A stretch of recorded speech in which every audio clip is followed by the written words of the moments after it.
Morning everyone, it's Marty Horton from the ANCP team at DFAT here at the ACFID offices, and thank you so much to ACFID for hosting us for this webinar as they do every year. I'm going to introduce to you also the other members of the ANCP team that I've got here with me today. We've got Glenn Williams, our IT Systems Director. He's here on hand to answer any specific questions you might have about Smarty Grants and about lodging your ADPLAN via Smarty Grants. And I've also got Helen Turner from the ANCP operations team with me here, and Helen's a wealth of information in relation to content of the ANCP manual. So we've made sure we can cover all bases and answer questions as we go through. We've only got 2 participants online at the moment, but we are going to get started anyway as everyone else comes online. So I might just ask for those that are currently logged on just to pop a message in the dialog box and confirm that you can hear the presentation and what we're saying as we move through. So the purpose of today's presentation is really to talk about annual development plans and the process of developing them and submitting them, and also the type of content that we are really looking for in those ad plans, and to give you some hints and tips on preparing a high quality ad plan. Also at the start of the presentation today, I'll just give some updates on operational matters to do with the ANCP. This presentation that we're going to give today really is a condensed version of the presentation that was delivered in Sydney last Thursday and in Melbourne last Friday to a number of your organisations and even a number of individuals that attended. So it's a chance to recap on that and ask any questions that you may not have had the opportunity to ask last week. So let's get straight into it. So a reminder of some of the key dates in the program during 2017. The budget will be handed down on the second Tuesday in May, as it is every year. And after that point, we will know what our appropriation for the ANCP is, and we can begin the process of dividing that appropriation between all of the accredited NGOs in line with the ANCP funding policy. Ad plans are due by 5 p.m. on Friday the 30th of June, so the same date and time as previous years. And also performance reports are due at 5 p.m. on Saturday the 30th of September. So we recognise that the 30th of September falls on a Saturday this year. We're aware that the 29th of September is a public holiday in Victoria, but these are our set dates for the program that we have every year. So we're going to leave those dates and times just as they are, but obviously within your own internal planning, you might want to be thinking about Thursday the 28th as your submission date, or Friday the 29th if you're in New South Wales or outside of Victoria. As you're developing your ad plan in the lead up to the 30th of June, we will be monitoring Smarty Grants to see who's started their submissions, how far you are along, progressed in submitting the various documents that make up the ad plan. And we might do some welfare checks as we get close to the submission date and time, just to make sure that you're going okay. So don't be surprised if you haven't started your submission that you get a phone call from the ANCP team just to check that things are going okay and you don't have any issues. Having said that, if you do have any issues either with Smarty Grants, with the system itself, or with content that you're wondering about what to put in your ad plan, please do contact us early. Don't leave it until 4 p.m. on Friday the 30th of June, when there's always a number of people in a panic trying to do the submission. So as you notice issues, get in touch with us early, and of course we'll help you out. So the next thing that we wanted to go over was just to give you a reminder of the various components of the ANCP funding policy and the implementation schedule for that funding policy, and how that might impact your grant amount for 2017-18 for full NGOs. So a reminder that there, in the funding policy that's published in the ANCP manual, and the new version of the ANCP manual was distributed via email to you all last week on Wednesday afternoon. And if it's not already up on if the new version's not already published on the ANCP website page, then it will be very, very soon. It's there ready to go. But in the funding policy, it outlines that for full level accredited NGOs, there are 4 main variables to your grant amount that you might receive. So the first and the most significant variable is the overall appropriation that the ANCP will receive when the budget's handed down. The second is your RDE and how that might have changed this year as compared to previous years. The third is everybody else's RDE and how your change in RDE may be comparable to everyone else's change in RDE. And the final variation is new entrants, new NGOs entering the program, or those upgrading from base to full. But those first 3 variables, so the appropriation and your RDE and everyone else's RDE, our financial modelling shows that those are the ones that have the most impact on what your grant amount will be as a full NGO. So our advice is that you should prepare yourself for some different scenarios, either that you might be receiving a decrease or maybe even an increase or maybe even about the same. And depending on what your sort of grant size is, have a few sort of financial scenarios ready to go with the projects that you're looking to submit in your ADPLAN. So this year in 2017-18 for full NGOs, we have in the implementation schedule of the funding policy guaranteed to you that the maximum decrease in your grant amount will be 10% and the maximum increase in your grant amount will be 15%, and that's as compared to your 16-17 grant amount.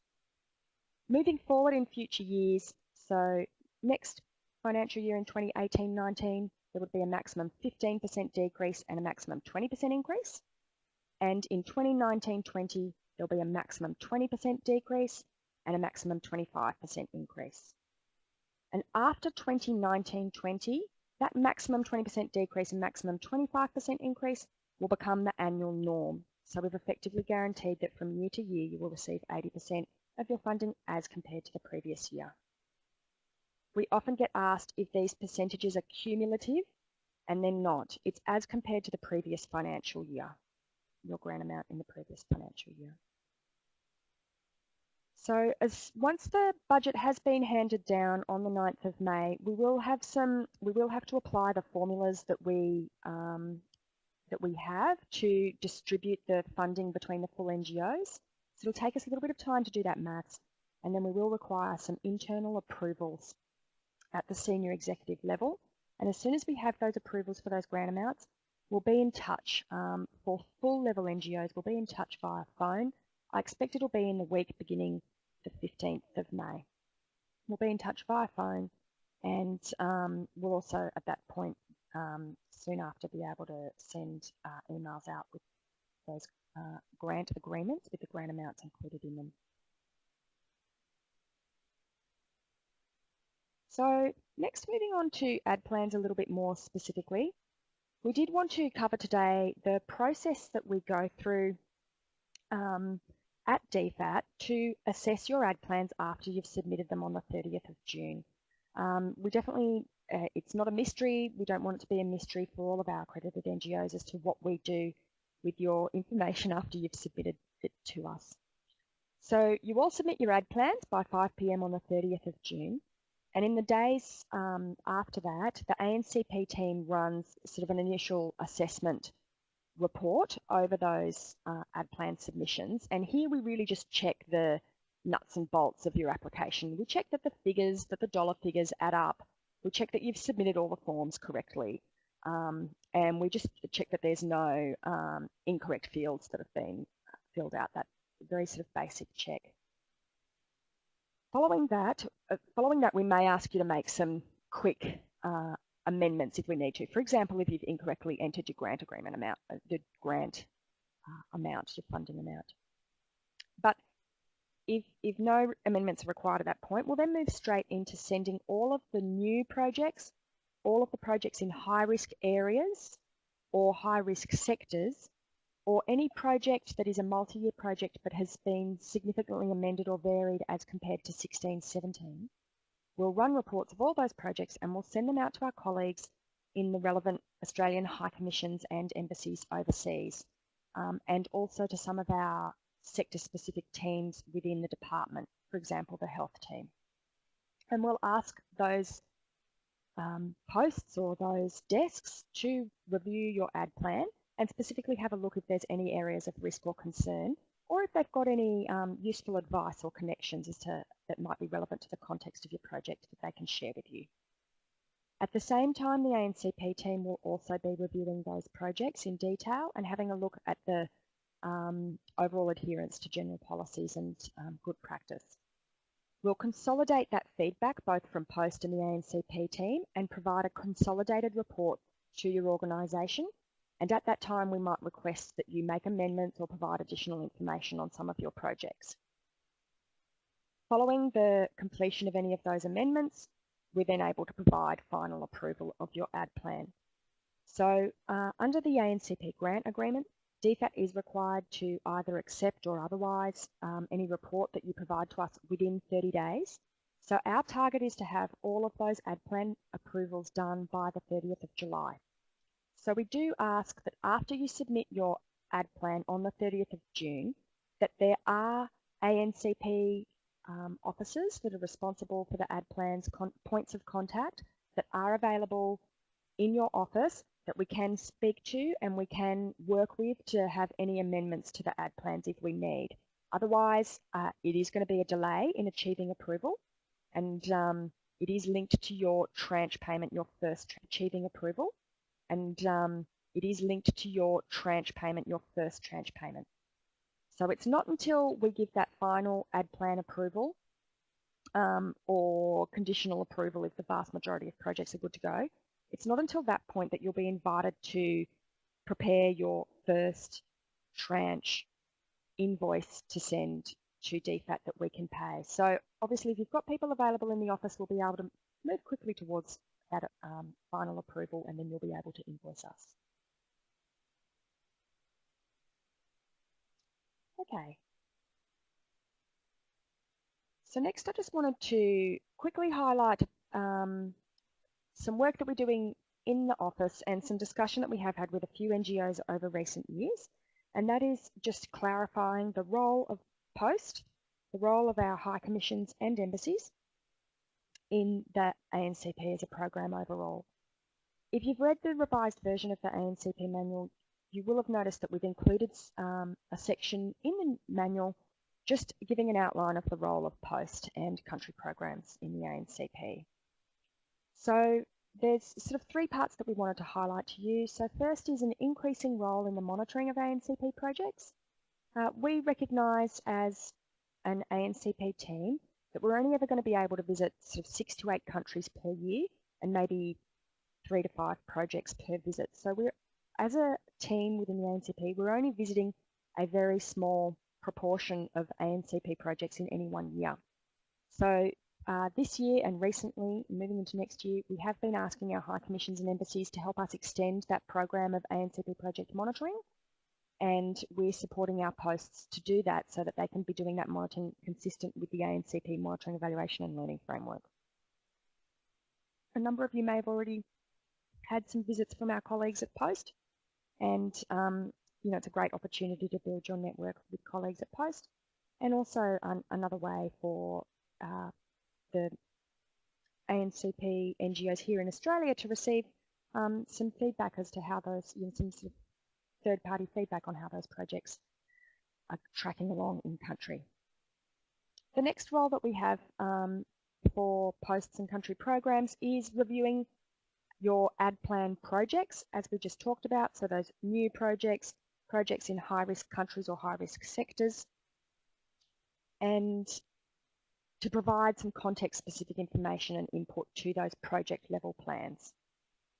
And the final role that we've outlined for POST is engagement with your implementing partners in country, or of course for yourselves, for Australian NGO staff members, if you're travelling to the country, you happen to be there for monitoring or design work or whatever it is.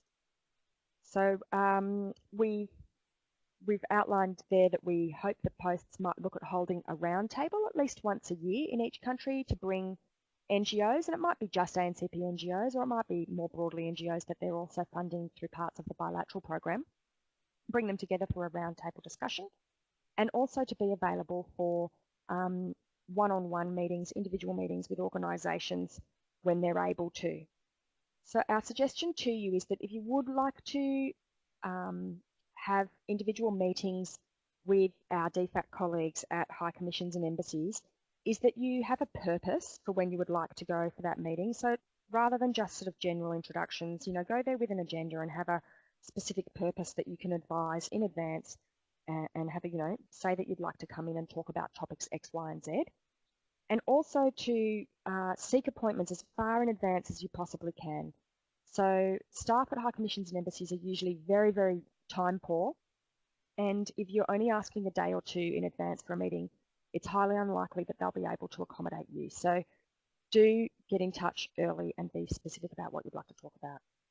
If you don't know who the best point of contact is for you at a post, then please feel free to get in touch with us at the ANCP team and we'll connect you with the right individuals at post. And also, although we've asked our posts to look at hosting a roundtable each year, there's also nothing stopping NGOs and implementing partners in country of getting together, collaborating and planning a roundtable and inviting posts along to that. Or you may have some other existing mechanisms through which you meet on a sector or country basis, and you may like to invite members from the High Commission or Embassy along to those meetings. I'm sure they would be like to come along where they possibly could.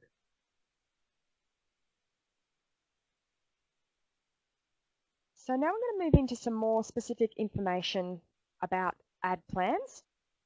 So the following slides are going to be a mix of sort of policy discussion, but also just mechanics as to how the ADPLAN submission forms work.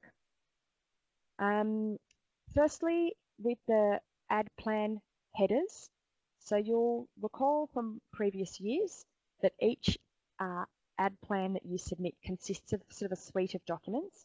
There's an ADPLAN header, which is the overarching sort of executive summary document, and it's compulsory. Every NGO must complete and submit a header. And then there's program level forms, which are optional. You don't have to have a program level form if you don't want to. You can just create a little ghost program form if you like. And then underneath, if you've got one program or a number of programs, or even if you've got one ghost program, you can create one or more project level forms. And so you're going to be compulsory to have at least one project level form underneath your tree of documents. So with the ADPLAN header, that overarching executive summary document, there are very few changes in this year's form as compared to last year. We do ask that you remember to focus on providing us information that relates to your priorities and your key areas of interest for 2017-18. Many of the topics that are covered in the header are similar to the things that you're assessed on at accreditation, but the ANCP staff and also our colleagues across the department that are reviewing your ADPLAN are not likely to have read your organisational review report in recent times. So your header form shouldn't be a cut and paste of the OR. Although it may refer back to things that were assessed and information that you provided, you should here be focusing with the limited word limit that you have on your key priority areas for 2017-18. So for example, if you're introducing a new monitoring and evaluation framework, you might be talking about that as one of your key priorities for this year and discussing how you're going to be rolling that out. The only changes really that we've made to the form is that in the contact details section at the header level, we've asked for two new sets of contacts actually. So one is for a board member, and it's up to you to choose which board member or whether it's the secretariat for your board or whatever, but we've asked that you determine who the best board member point of contact might be to include, and that's really for correspondence for things like reaccreditation. And then we've also asked you for contact details for your communications officer within the organisation. And we understand that your communications officer may well be one of your ANCP contacts or one of your other contacts that you've already listed, but please do put somebody's name and contact details in each of those contacts fields. And finally, we used to have a section in the header about innovation for you to talk about how you're going to be tackling innovation, but we've removed that from the ADPLAN. And instead, we're going to be asking you to report on that innovation in the performance report instead, but also at the project level, so individually about any innovative approaches that you took project by project. we think we're going to be able to make more use of the information there at performance report. So that's one less field at the header. We also just wanted to remind, or to give you an idea as to how we use this information that you provide us in the header. So for the ADPLAN, the information in the header is really sort of a scene setter for us in the ANCP team of themes that we might then expect to see as we start reading your program and your project level forms. We do, though, put the majority of our effort into reviewing your project level forms at ADPLAN time. And then a little bit of reverse is true come performance report time. So when we look at your performance reports, we rely very heavily on the header information that you provide us then. And although we are also then reviewing project level reports, we're probably going more in depth in the header at performance report time. And the header is where we pull a lot of the information in order to be able to complete our corporate reporting. So for example, the AID program performance report for the ANCP that you may have read versions of that for previous years published on the ANCP website. So that's just an idea that headers we're not focusing on in depth at ADPLAN time, but at performance report time we really are. Please feel free to ask any questions as we move through the presentation. You don't have to save them to the end. So as we move through the project, please just feel free to ask any questions as we go.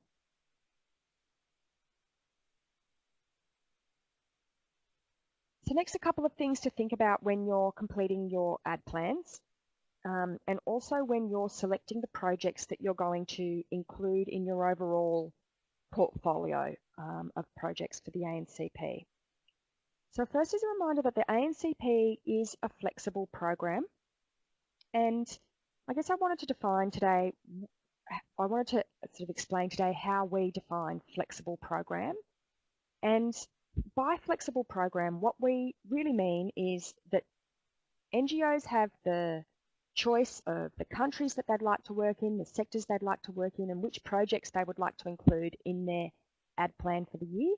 And you have, liberty to design those projects and approaches that are best suited to that country, sector, issue, whatever it is, area that you've decided to work in. So what we don't mean by flexibility is then constantly changing and mixing up your portfolio of projects as the year progresses. So you're given the flexibility to choose your country, sectors and projects, but the time to make those choices is now as we lead up to the 30th of June.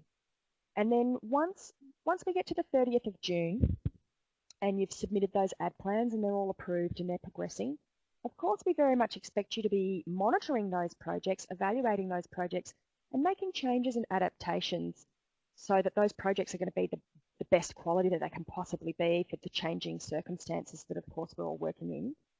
But ideally we don't want to see new projects in and out of your portfolio and those constant changes. And the reason behind this is that I guess it's us being able to make consistent commitments to our host governments, to other organisations, to be able to be transparent to the public about what it is that we're doing, and that you're also giving those projects a good amount of time to be implemented in a high quality way. So constant changes to your program will trigger us having to go back through the whole ADPLAN assessment process, which can lead to delays for you in implementing those projects.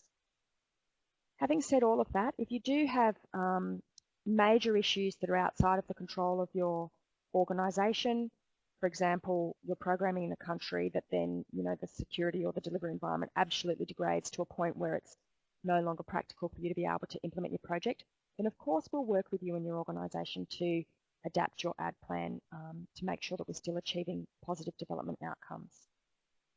But really, the time to make your flexible choices is before the 30th of June.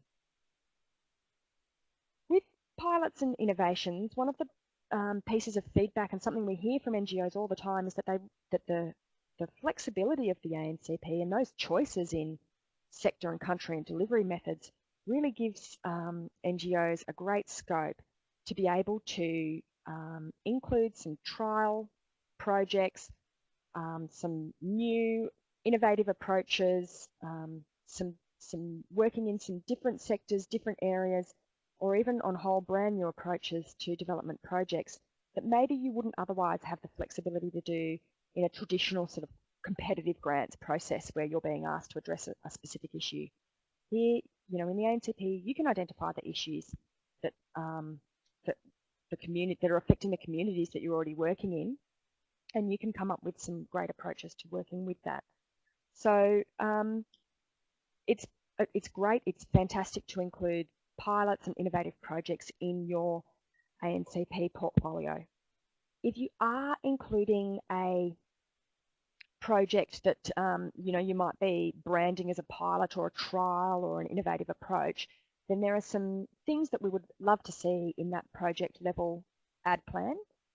So first off, make sure, like if it's going to be a pilot, at some point in the future, you're going to have to be able to say whether or not that trial has been a success or a failure, and whether or not you might want to continue with it, scale it up, or whether or not, you know, you've had a go, it was a failure, and you take some lessons out of that, but don't necessarily continue on.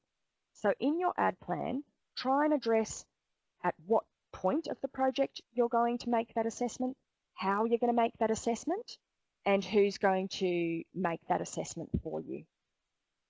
So you might, you know, talk about whether or not you're going to run a full-scale evaluation, or whether, you know, you're going to have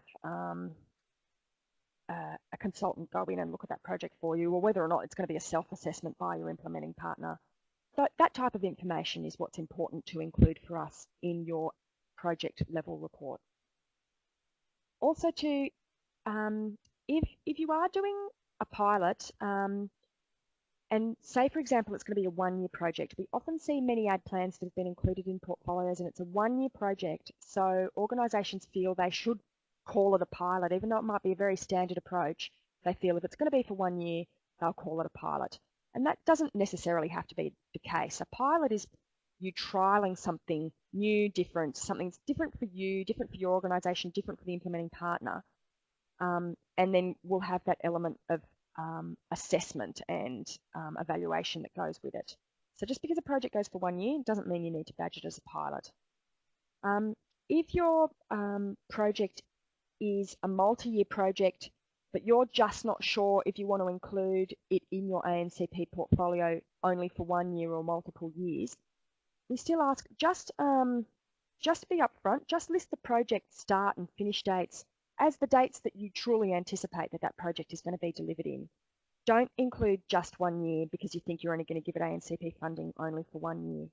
Because for us, it can create some confusion when we see some, you know, quite high level and large outcomes that you're aiming for, but your project only goes for 1 year. And often for us, you know, there's a disconnect there about how can you achieve so much in such a short period of time. So if you've got a 3-year project, but you're not sure if you want to fund it in the future, just include the full 3 years.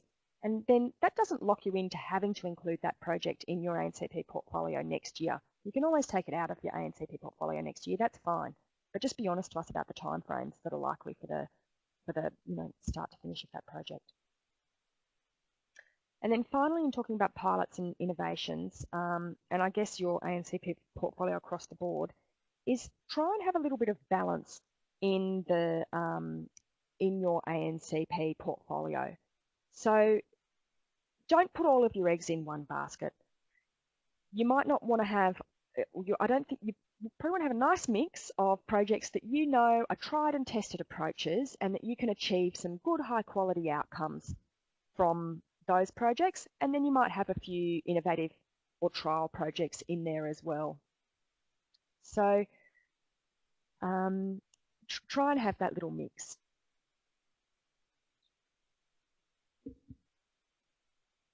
Similarly, we'll talk about high-risk projects in high-risk countries and sectors in a little while, in a couple of slides' time. But again, you might want to have a balance then of not having all of your projects in incredibly high-risk environments. You want to have a little bit of a balance so that you know that you've got some flexibility to then be able to to adapt your programs or to adapt your portfolio if you need to, should the worst happen in that environment you're working in. So just try and maintain some balance across the board. So next, in your ADPLAN, there is always the section where you need to address at the project level how your project aligns firstly with the Australian government's priorities for working in that country you're working in, and secondly for the host government's priorities for that country. And the questions are worded in the ADPLAN form in a way that says, does this project align with the host government's priorities? So for example, if you're working in Sri Lanka with the Sri Lankan government's priorities for health, for example, and it gives you a little yes, no option there. Really, you should always be selecting yes. If your project is not consistent with any of the priorities or is not in any way linked to the host government's development priorities for their community, then your project is probably not best included in your ANCP portfolio. So really, in that box, you should just be taking that opportunity to demonstrate to us that you are aware of the host government's priorities in that sector and that you've aligned your project in some way with those priorities. The next question then asks you how your project is consistent or complementary with Australia's aid priorities. And there are some resources that you can look at. So I've included here in the slide the page on the DFAT website that lists all of the aid investment plans for each country or region of ODA countries. So we very much recommend that you go and have a look at the aid investment plan for each of the countries of the projects that you're working in. The aid investment plans are required to be updated every 3 years. So especially if you have a multi-country project, although you may have had a look at the aid investment plan a couple of years ago, it's highly likely that that's been updated and amended since then. So do familiarise yourself with the aid investment plan. And then also you might want to look at then sector-specific policies that relate to your project. So if you're doing a health project, having a look at the health policy for Australia's aid program. They're all published on the DFAT website. And then when you're answering the question about how does your project complement Australia's aid priorities, here again, we're not asking you don't have to directly align with the aid investment plan for the country that you're working in, but your projects should not be inconsistent with. So you may find in some aid investment plans that there's just nothing mentioned about health in a certain country in Africa, and that might be because through the bilateral program there may well be no direct investment in health. But you can discuss in your ADPLAN then about how your project might be filling a gap within Australia's direct bilateral aid investment plan, and also about how your project still links with the health policy for Australia's development program. If in doubt, if you're not quite sure about the type of information you should be including in these questions, feel free to get in touch with us in the ANCP team.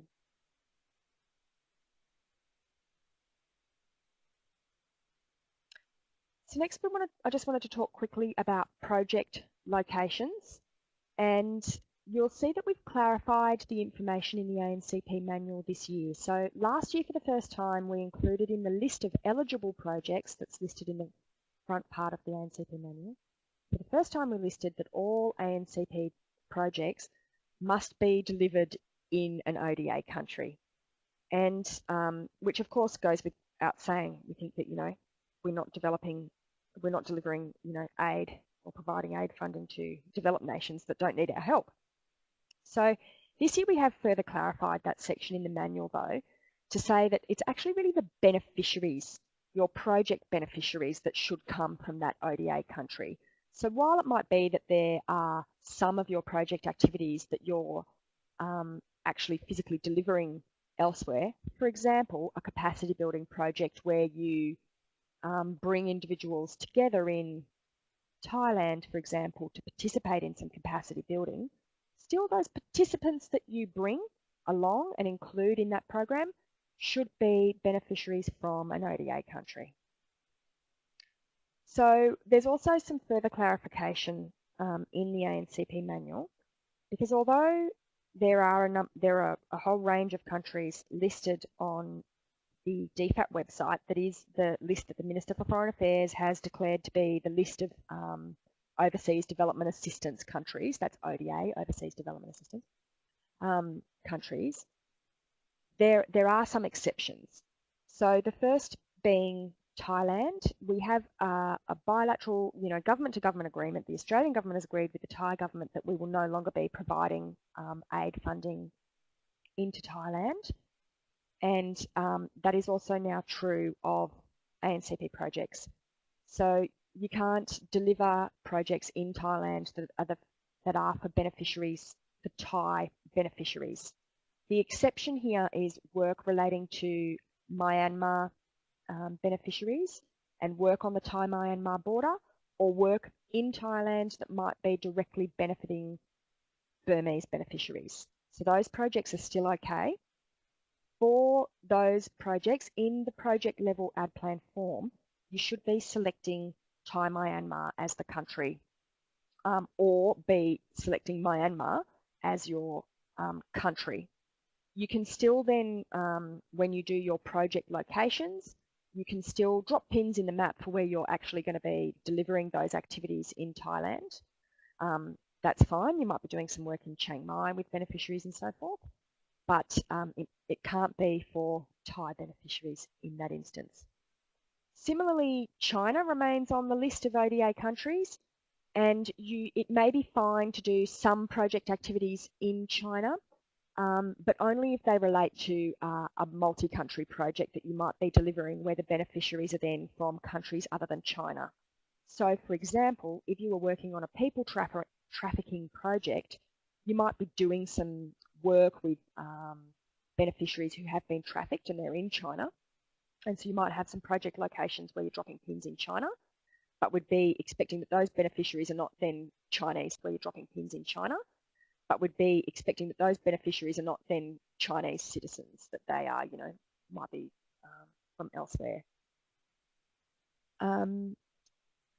When you do drop your pins on the interactive map in your ADPLAN project level form, we do ask that you don't drop sort of pins in areas where we wouldn't be expecting development work to be going on. For example, in Melbourne or on the Gold Coast.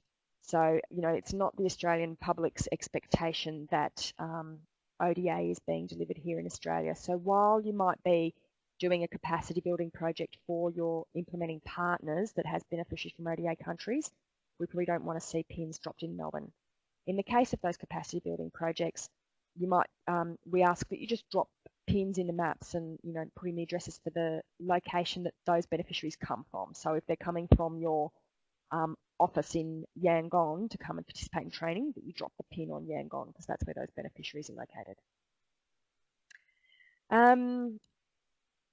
Also with project locations, we've asked you this year, again, as we did last year, to separate out the costs and beneficiaries by country for projects where you're doing multi-country projects.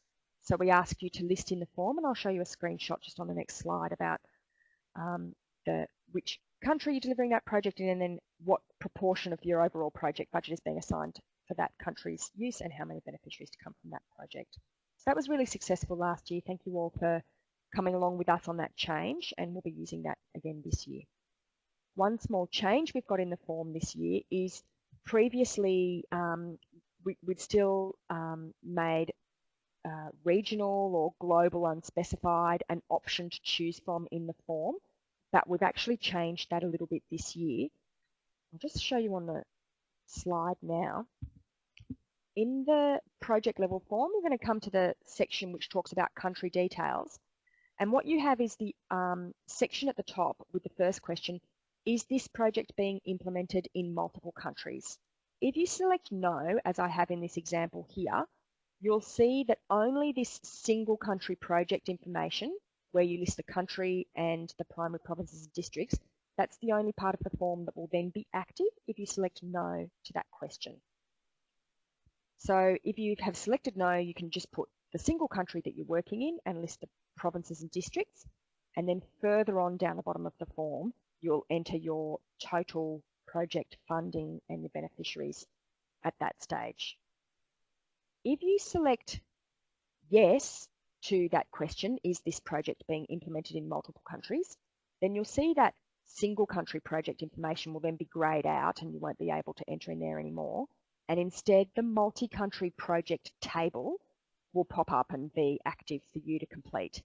And that's where you will then list from the drop-down box all the different countries that you're working in, and then type in next to it the key provinces and regions, and then break down the amount of funding to each country and the expected beneficiaries for each country. The table will automatically tally up your project funding and your project beneficiaries, and down the bottom it will check to see that the total project funding, the way you've split it between your countries, tallies up with your total project budget that you enter further on down the form, and similarly for the beneficiaries. So it's just checking that everything adds up there. So you will see in those drop-down menus now that things like regional, Pacific, or global unspecified, or Africa, sub-Saharan are no longer options for you to choose in those drop-down menus this year. This just helps us sort all of our data and run all of our reports so that we can actually allocate geographically where the ANCP dollars are spent. So thank you so much for helping us to complete that information, because it's incredibly useful for us for our reporting, both to our colleagues at High Commissions and Embassies, but also when DFAT has to do mandatory reporting into multilateral organisations, to the OECD and so forth. I'm just going to jump back 2 slides and talk quickly about capacity building projects. And we've entered some new information in the ANCP manual this year to give a little bit of an outline of capacity building projects and some of the things you might want to address in your project level ADPLAN form when you're talking about capacity building projects. And following on from where what we were just saying about beneficiaries need to be in ODA countries, the same is true of capacity building projects. So if you're doing a project that looks at strengthening child protection systems across your network, then that's fantastic and you can include those projects, but it should be beneficiaries from ODA countries that are receiving the majority of the benefit from that training. You shouldn't be designing and delivering capacity building projects that are purely for the benefit of your organisation's staff here in Australia. Because as part of the accreditation process, we've already, assessed that your organisation should have that capability and capacity already. And again, it also just goes to aid program money being spent on beneficiaries from ODA countries, as opposed to being spent to build up capabilities and capacities here in Australia.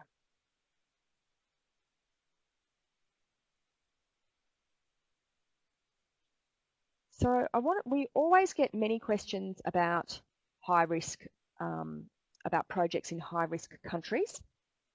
And so I wanted to talk in a little bit of detail about that this year. So first off, what do we define as high risk and sensitive project locations? We've clarified this in the ANCP manual last year, and so that information remains unchanged this year also.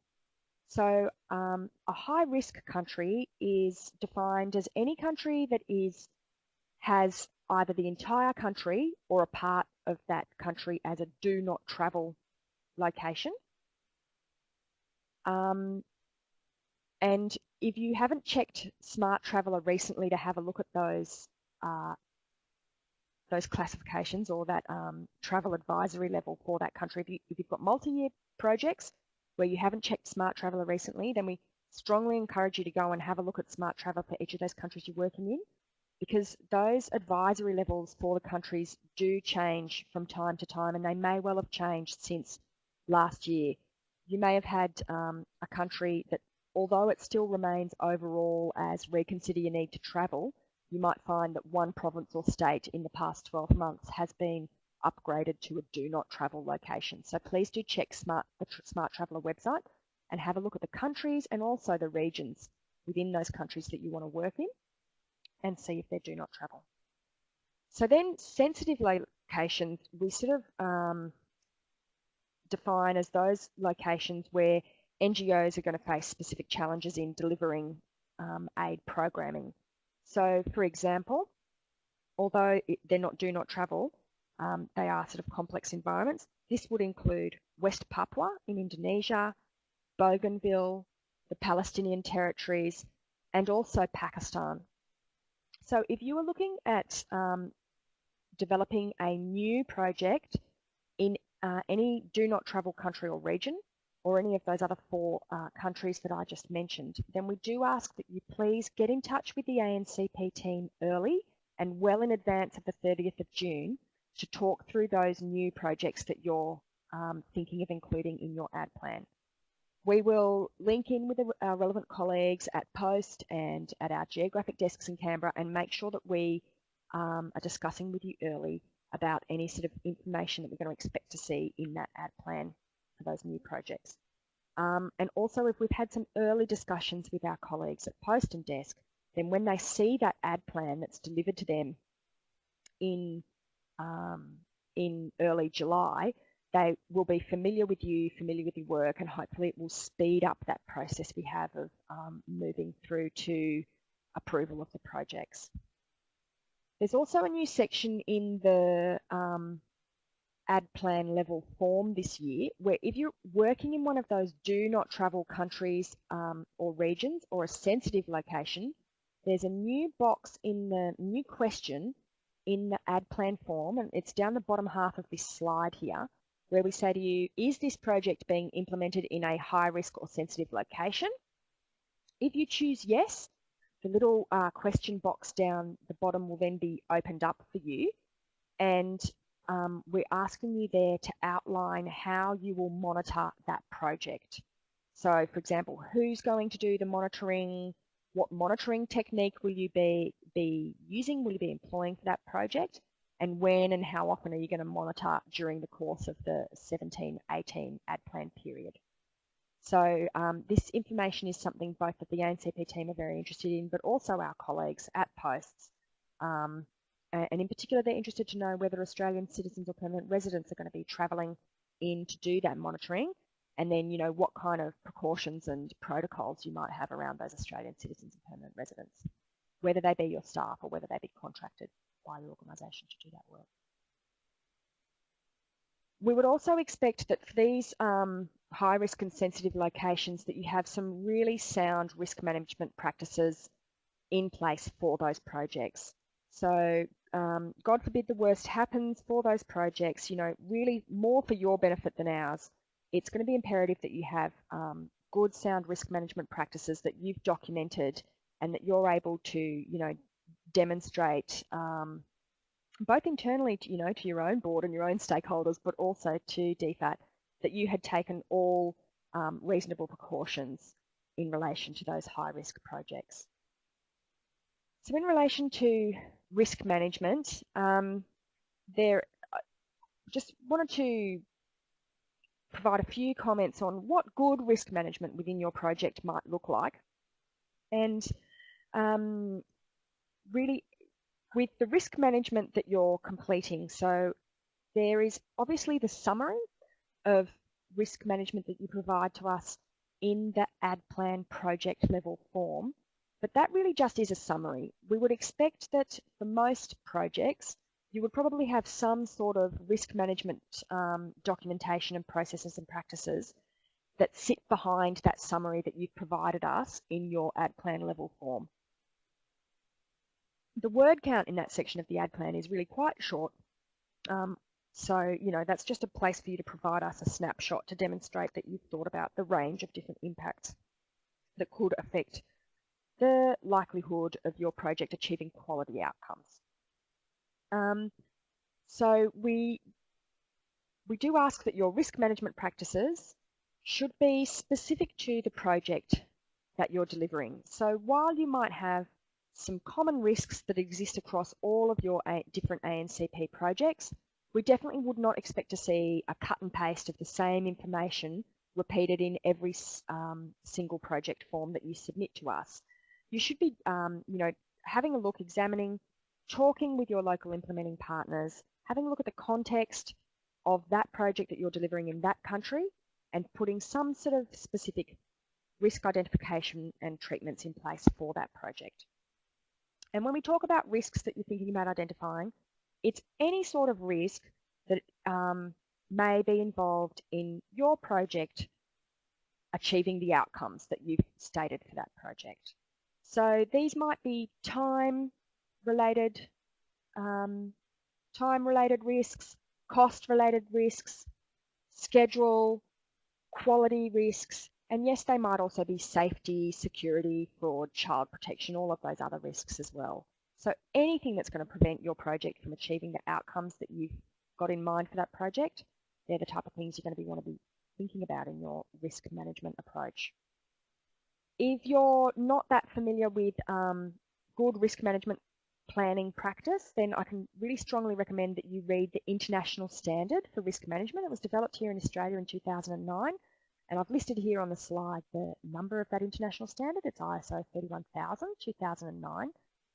The international standard isn't prescriptive. It doesn't say to you, you must develop risk management plans in this format or you must do risk management this way. It just it outlines what best practice is, and it gives lots of options. So there's lots of ways that you can adapt good risk management to suit your organisation and suit the type of projects that you're doing.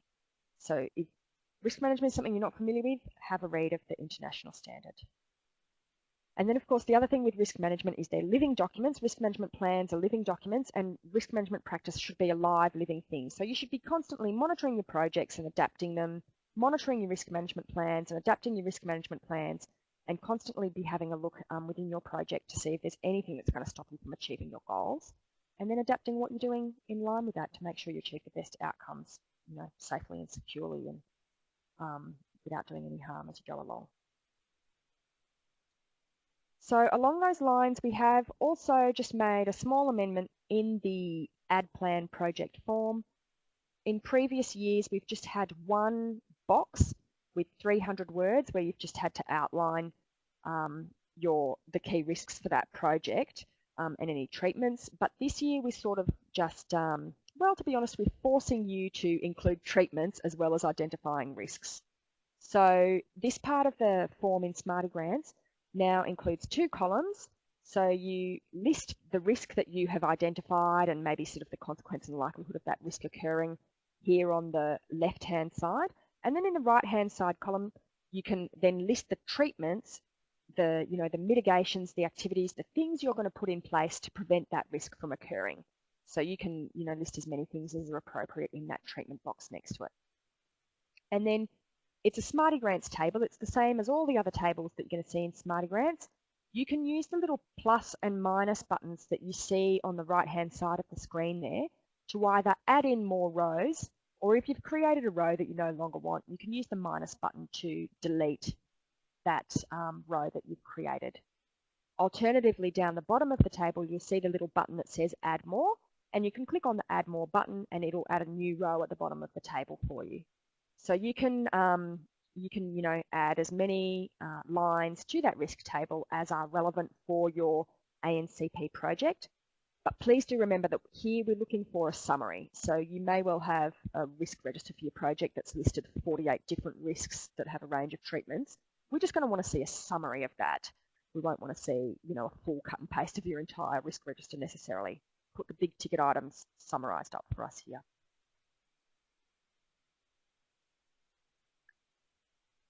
So moving along to the next thing that we're going to talk about. Again, I'm just got like a reminder that if you have any questions as we're going along, please do feel free to just type your questions in and I'll answer them as we're going through. Of course, there's time for questions at the end if you like as well. So the next thing that I just wanted to mention is sustainability. We ask you in the ADPLAN project level form to outline how you're going to ensure a level of sustainability for this project. So again, this section you should be specific to your project. With sustainability, I think it's possible to interpret this question in a number of different ways. But you know, ultimately within the aid program, our overall aim in due course is to have communities and local implementing partners that aren't reliant on receiving, you know, dollars from the Australian community, and really having those, you know, self-sustaining organisations and communities that are able to deliver those activities or use those benefits for themselves in the long term, and to be strong, independent, sustainable communities and organisations. So within this section in the ADPLAN, we're looking for you to describe to us how the outcomes you're delivering through your project are going to live on after the project is finished.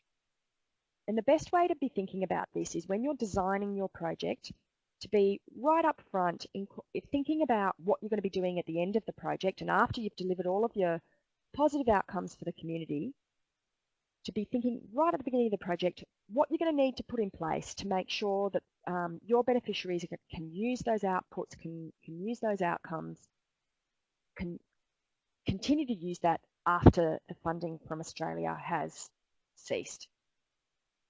So in this question, something we don't want to see is, you know, simple one-line statements saying, oh, without the ANCP, this organisation, our implementing partner, would shut down, or this project wouldn't be being delivered.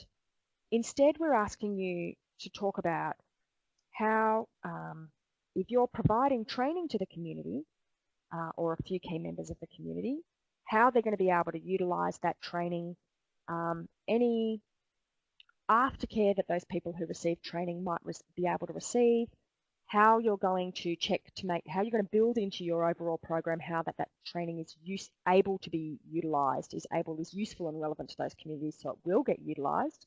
They won't just participate in the training and then never use the skills that they learned.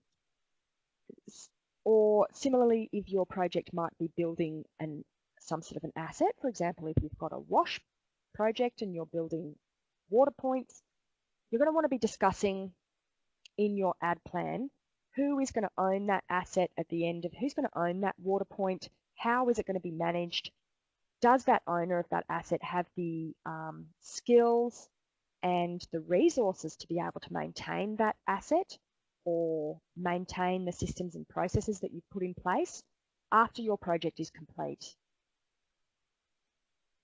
When you're looking at sustainability, you might want to be considering it from more than one perspective. So it may well be relevant to say, well, in our education project, we've educated a child and therefore they're going to take that benefit into the rest of their life. And yes, that's true. And that's looking at sustainability from the point of the beneficiary.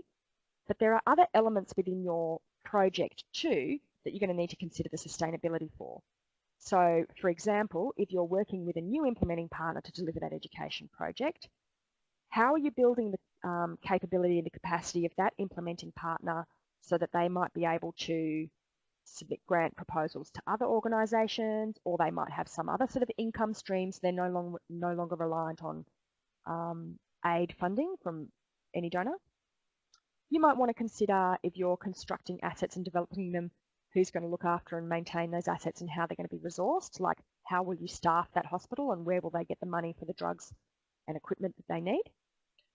You might want to be thinking about systems and processes that you've put in place. So again, going back to the education example, if you've developed a new process for running a school or integrating with a local host government or whatever, if you've got a new system and process, who's going to look after that system and process after the project is complete?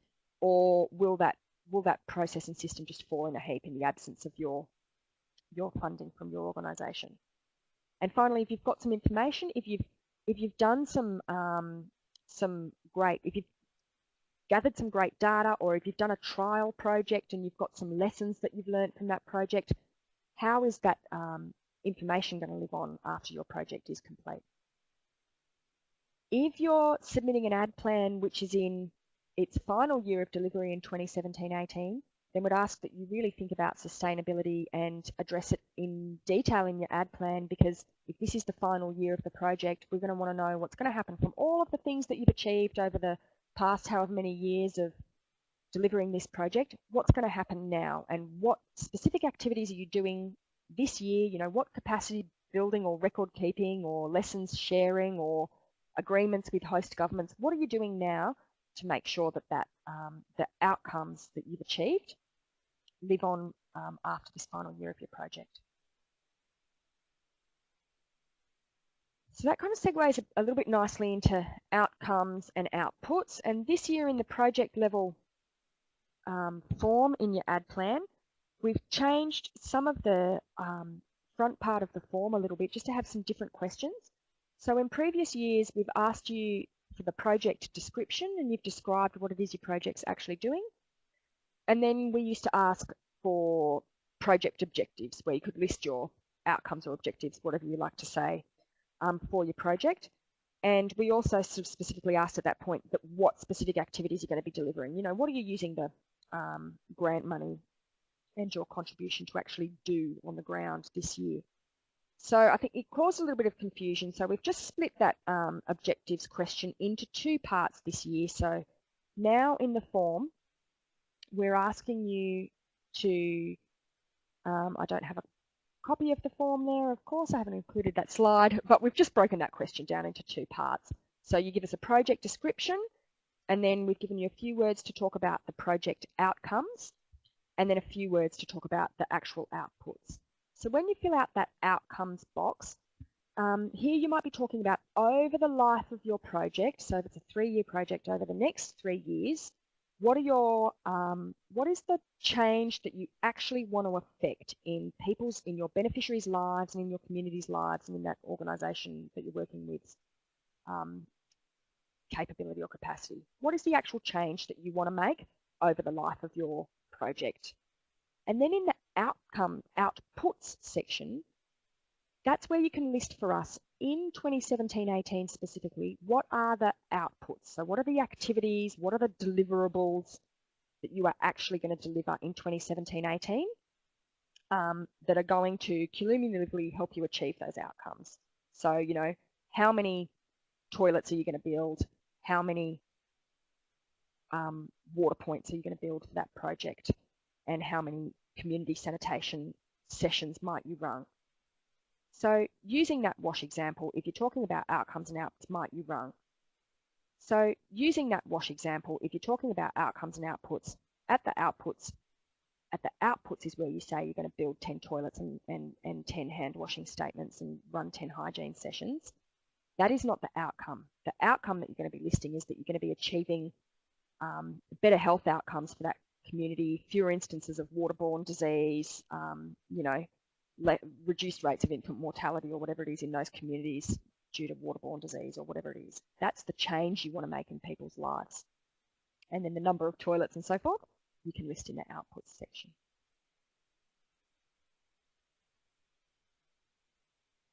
Feel free to ask questions as we go through if you have any. Next in some other things to consider in your ADPLANs this year. So last year for the first time, we asked some questions about gender and disability. We included some question in the project level forms about did you complete a gender analysis for this project, and you've got to say yes or no. Same for disability. If you said yes, it then opens up a dialog box where you can tell us about the type of gender analysis that you've done for that project.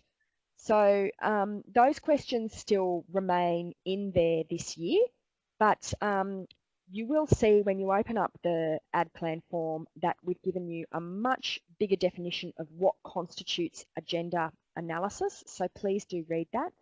A gender analysis is not simply disaggregating your data. So gender analysis really is about having a look at the context your project's going to be delivered in and sort of the cultural norms, the current gender roles, the current barriers to women participating, or for there to be some level of equality between the two genders within that sector, country, situation, whatever the context is for your project. So it's more about just disaggregating the data. And similarly for where you get to select if your project is going to have a principal or significant focus on gender disability, or if it's going to be not a target focus. We've included some more definitions in the ADPLAN project form there, taken from OECD DAC, about what constitutes principal or significant focus. And here in this section, we really ask that whatever answer you click on for this question, that it matches the narrative that you've given us.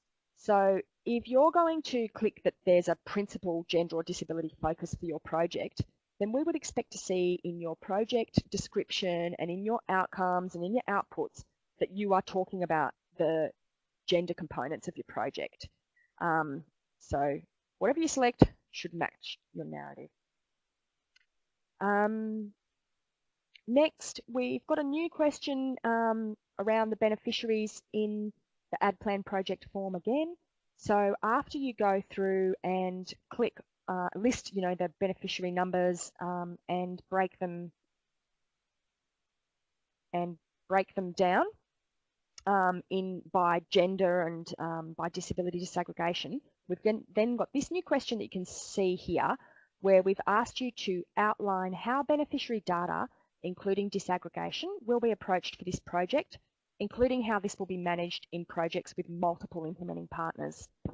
So here we've asked this question for the first time this year, and we know we're going to get a variety of responses, but we haven't included this question in order to make an assessment on it. We're not assessing your approach to data collection and disaggregation. We really just want to gather some information on how our different NGOs are going about doing the data collection in different countries, so that that information can be fed into the monitoring, evaluation and learning working group that we're looking at reinvigorating this year, so that they've got some information to have a look at the different approaches that are currently being used and to see what might be most typical and start some discussions on where we want to go about having some good techniques for having robust data might be. So this is really just an information gathering exercise for us. It's not going to be assessed as part of your ADPLAN assessment. The other new topic, which we've included in the ANCP manual, but it's not a specific field in any one part of the either header or project level forms at this stage, but a new section in the ANCP manual it does address climate change and resilience. This also incorporates disaster risk reduction. It's only a short section, but at the moment the department DFAT does not have a specific climate change policy, but one is under development. And really the advice that we received from our climate change section is just for different projects, just like you might already be thinking about gender and disability as a mainstream kind of issues, are there some climate change considerations that you might want to be giving to any of your project? So for example, if you're doing an agricultural or a livelihoods project, are you thinking about climate change and being resilient to climate change as part of the education you're giving to those farmers, or the type of farming techniques that you're choosing to work with those farmers on, for example? Are you making sure that those farmers can, be more tolerant to drought, if that's what, predictions are as to how climate change might affect that community, for example? Similarly, if your project was to be, an education project and you were building school infrastructure, are you on a Pacific island, are you thinking about ensuring that that infrastructure that you're developing is going to be resilient to the type of natural disasters that occur on that Pacific island? So these are some things that you might want to start thinking about, and as the policy is developed over the coming months or year, then of course we will share that information with you and talk about how we can be incorporating best practice going forward. So finally, another section that we've included in the ANCP manual, that we've included a lot more information on this year for the first time, is about recognising the Australian government. So you will all recall that under your current grant agreements that there is a requirement that you acknowledge Australian government support in those projects where you are putting your ANCP funding towards. And following on from the communications survey that the ANCP team did last October, and thank you all so much for participating in that, but a number of you said that you would like more information and a bit more clarity on the expectations that the ANCP team and the department has on acknowledging the Australian government. So there is a current branding guidelines for the aid program in general, and they have been developed by a central area within the department, and they really talk about when and how to appropriately use the Australian aid logo, that's the kangaroo, and also when and how to use the Australian government Department of Foreign Affairs and Trade coat of arms logo appropriately. But we know that communications, it's the 21st century, and the communications that you're doing now is go beyond slapping logos on a banner or on a brochure that you might be producing from time to time. So we've included more specific information in the ANCP manual on how you might acknowledge the Australian government. And there's a reminder in there that acknowledgement applies to everything. So we're talking about, yes, project signage and publications and annual reports, but we're also talking about acknowledgement through events, websites, advertisements, merchandise, stories and articles, blogs, media releases, speeches, or interviews that you and your staff and your implementing partners might be doing it. So you should be acknowledging the Australian government via as many mediums as is appropriate for your project, but it goes beyond just use of the logo. So yes, you must use the Australian Aid identifier on all aid-related products and activities. So for example, you should be putting that kangaroo on an event banner that you have for the opening of the new health facility that you've constructed through the ANCP project. But similarly, you should also be providing verbal acknowledgement. And verbal acknowledgement should always go to the Australian government. So if you're giving a speech or if your local implementing partner is giving a speech at the opening of the new health facility that you've just developed, they should in their speech give acknowledgement to the Australian government for their support. In developing countries, acknowledging DFAT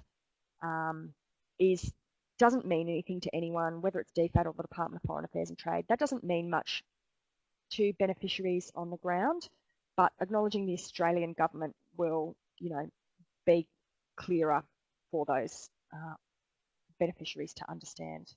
Similarly, even if you're just providing a community hygiene talk to educate your beneficiaries on the new wash facilities that they've just received, then a simple acknowledgement at the beginning that, the Australian government has supported the, construction of those facilities, and also this training session that we're providing today is all that's required.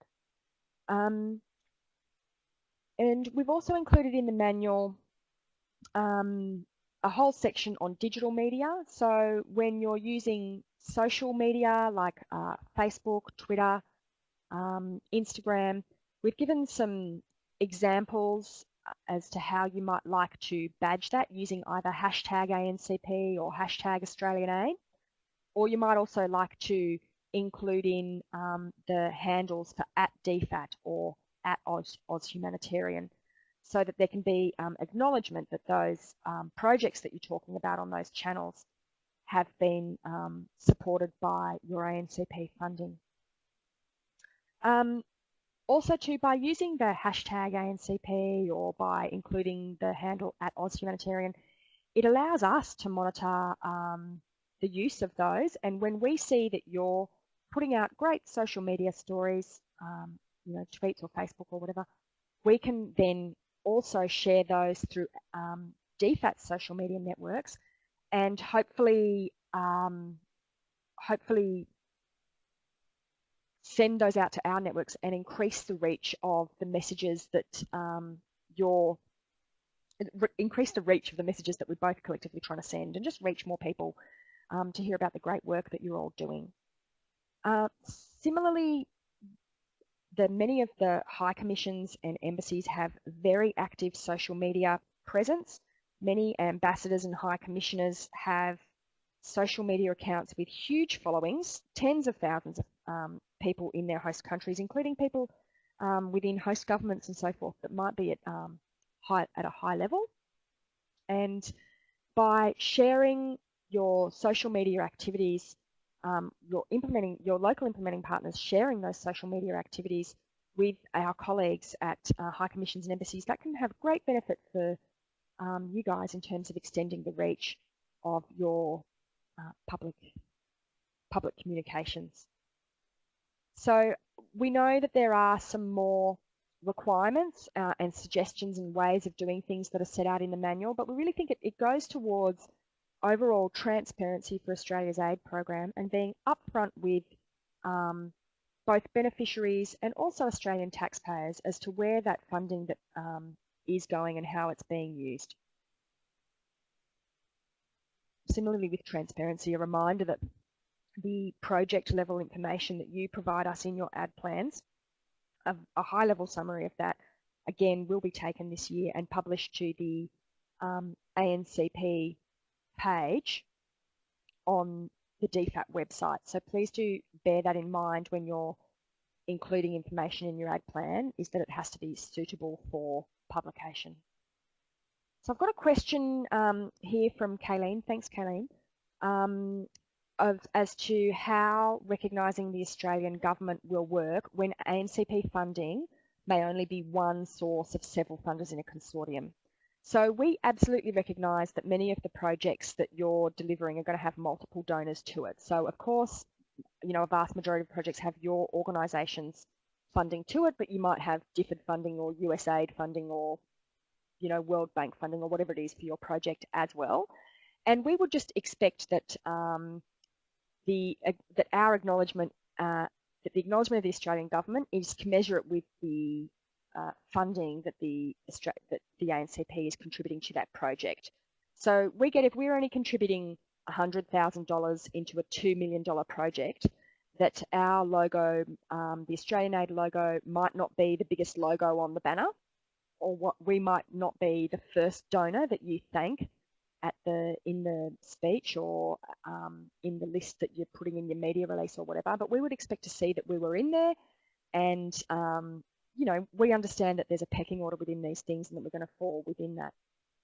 We do ask in the project level ad plan form for you guys to specify to us other sources of funding that you are receiving, other donor funding that you're receiving or that you're using for that project. And we do ask that information just so we get that idea as to where we fit into the overall pecking order of funders, to use kind of a crude term. So yeah, so we would just expect to see that we're in there, commensurate with everyone else. And we know it's tricky, especially when you get to Twitter and you've only got 104 characters. If you've got to include everyone's hashtag in there, it's going to be tough. So we'll leave that to you as to exactly how you do it. So my final sort of slide in relation to ad plans is just on some mechanics. So first is that we ask you every year to get an authorising officer to sign a form, and you'll see when you're in your ad plan form, there's the little link to the Word document form for the authorising officer. And we just ask, when you print that form off and get it signed by your authorising officer, just make sure that they have ticked all of the relevant boxes to your ad plan down the side. And then you scan that form back in, and there's then a place in the header that gives you the option of uploading that scanned document into the ad plan header. And I guess I just wanted to remind you all why we ask you to get that authorising officer to sign the form and check those boxes. It's really just to provide some evidence to DFAT that there is some executive oversight within your organisation of what it is that you are committing to the department that you're going to be delivering over the next 17-18 financial year. So it just shows us that yes, you're having those organisations all the way up to a high level as to how your funding is going to be used. You know, we recognise for many of your organisations, your ANCP grant constitutes a large part of your annual income, and so it should go hand in hand that your senior executive know what it is that you're doing with that large income that you're receiving. So overall today, I think I've touched on all of the changes that we've made in the ADPLAN forms, bar one, which I know I've forgotten, but and that is implementing partners. I'll get to that. But the forms are sort of minimal, but overall on the project level form, you will see that the questions are the same, but we have reordered the questions a little bit to hopefully make it a little bit more logical. So we have the nuts and bolts of the project form up the front, so the countries, the money, the locations, all of that sort of stuff. And then we move into the narrative sections where you describe to us what it is you're going to be doing and how you're going to be doing it. And then we ask you some specifics about those cross-cutting considerations, the gender, disability, and so forth, and to attach that. So the vast majority of the questions are the same, but you will see they're in a bit of a different order. One other new thing that I will touch on is when we ask you to list your implementing partners in the table. It's the same table as last year, but just with one new column listed. And we ask you there in that new column to indicate to us whether or not the nature of your relationship with that implementing partner. So there's three choices to choose from. One is contractual and financial. So you have some sort of formal agreement with that partner and you are transferring ANCP funding down to them. It's really, here we're looking for information specific on the ANCP funding. The next choice is that you have a contractual relationship with that implementing partner, but it's not financial. You're not transferring any money to them. So this might include those instances where you have an MOU with the host government's education department because you've got an MOU about how you'll work with them, but you're not actually giving them any money to deliver anything on your behalf. And then the final option is just a non-contractual, non-financial. So this might be a key stakeholder that you're working with on your project and they're having a lot of input and that you might be using their existing networks or something to be able to deliver your project or design your project or whatever it is, but you're not actually giving them any money and you don't have a formal agreement with them. We'd be happy to receive feedback from you as to how you're going with those choices that are given there in the form. And if that works and if we need to refine it in future years, we will do that. But we just want to have an idea of the nature of the relationship with those implementing partners you're working with, so that should we receive, us or our colleagues at Post or whatever, receive requests to meet with certain people, that we understand upfront the nature of the relationship they have with the ANCP. Or similarly, we would also like to have that trail as to the number of partners that ANCP funding flows on to. And then the final point there we've talked about already is that we've included some requests for contact details for additional contacts on the header form. So overall though, we've tried to keep the changes to a minimum, so it's relatively similar to last year. As always, we're happy to receive feedback from you in what works, what doesn't work in the forms. If the question is clear enough, if you need some more clarification, please do let us know. And then either before the 30th of June, we can fix up things up if there's issues, or of course we can take that information and make sure that then for 2018-19 that we can improve our forms a bit more again for you. So that's the end of the formal presentation for today. There's sort of at least half an hour or so of the webinar time slot here left. So if you do have any questions, we would be happy to answer them now. So please feel free to start typing. Alternatively, if you're watching a recording of this webinar and you needed to ask some questions, or if you think of some questions after the webinar is done, our ANCP team contacts are there on the page, so please feel free at any point to pick up the phone and give us a call during business hours, or to email us so we can answer your questions. And I've also included here 2 key web links. So the top web link there is the ANCP page on the DFAT website. So relevant documents such as the ANCP manual, the ANCP program logic, the monitoring evaluation learning framework, they are all published on the ANCP page on the DFAT website there for you to access. And then finally, the link down the bottom there is the specific URL that you will need to be able to access your ADPLAN forms on Smarty Grants. So letter for letter, word for word, if you type that link in now, you will be able to access the ANCP round specifically. Another key email address that you might like to keep in mind is the email address for Glenn, and that's smartygrants@dfat.gov.au. And of course, if you have any technical issues with Smarty Grants, with the forms, you can always contact Glenn directly. But if you contact the ANCP team, we know who to forward your technical requests to. They will go straight to Glenn, our guru of Smarty Grants. I've got a question here from Family Planning New South Wales, just asking if I know if the International Standard for Risk Management is available for free anywhere. And you will have been Googling it, and you'll see on the Australian Standards website that you do need to pay to be able to access those international standards. I too have previously tried to find copies of it. I believe there's an executive summary type version of it that you can download for free, but I don't think you can download international standard documents for free anywhere that I know about how to do it legally. In any case, I'm not going to recommend anything that's not legal, obviously. But that might be something maybe, I don't know if ACFID maintains subscriptions or copies that are available to financial members. That might be something to ask ACFID members on.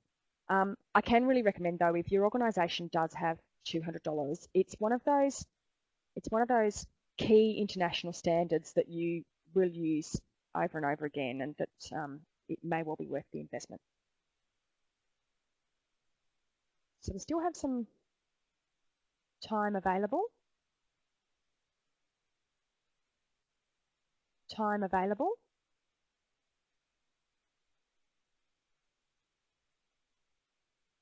Yes, Glenn is reminding me, of course, of the key information that using that Smarty Grants at dfat.gov.au, if you your data has been migrated now from your 2016-17 forms into 2017-18. So if you've got any issues with the migration, or if you've got projects that are ending on the 30th of June this year, and therefore you don't need that project in the future, you can always, what you should do is that specific reference number for that project, so the number that goes ANCP 1234 -- PRG 12 -- and so on. If you copy and paste that number directly and send it to Smarty Grants at dfat.gov.au and let Glenn know what needs doing with that form, if it just needs to be removed from your 2017-18, or if there's an issue with it, then Glenn can action that directly. Is there anything else, Glenn, in relation to, again, Glenn can assist if you've got a specific project that's currently sitting under one program, but you'd like to move it to a different program. Again, if you send that number, he can make that change for you. And any other final information or questions? Any other questions? Key final information? Just got a question here saying, could we have a copy of the presentation? Yes, absolutely. What we will do is, and we also committed that we would do this for the participants last week of the information session, is send a copy of the slides out to ANCP contacts number 1 and 2 so that everybody can have a copy of those slides. Yeah. Also, if you wanted a refresher of this with the slides, there's a recording being made of this webinar, so you can watch back the slides again and have another look at them if you have trouble getting to sleep or something at night. I've got a question here from Lena on just a statement that you've already started having a look, so thank you for already having had a look at the ADPLANs. The other thing that we did send out, when we sent out the ANCP manual last week, we also sent out Word document versions of the header, program and project level forms. So if you need to share those with your implementing partner, you can use those Word document versions if you wanted to do something offline working on that. So just a question again just to clarify the email address for Glenn and for Smarty Grants. It is smartygrants, all lowercase, at dfat.gov.au. I'll make sure we include that when we send out a copy of these presentation slides to everyone. So last chance for questions. Otherwise, I might say thank you all so much for giving up an hour and a half of your morning. Please don't hesitate to contact us if you have any questions at all. We love to have a chat. Please, any technical issues, do email directly to smartygrants@dfat.gov.au, and we can sort those questions or queries out for you. And we look forward to receiving all of your ADPLANs on the 30th of June. Thank you so much, guys.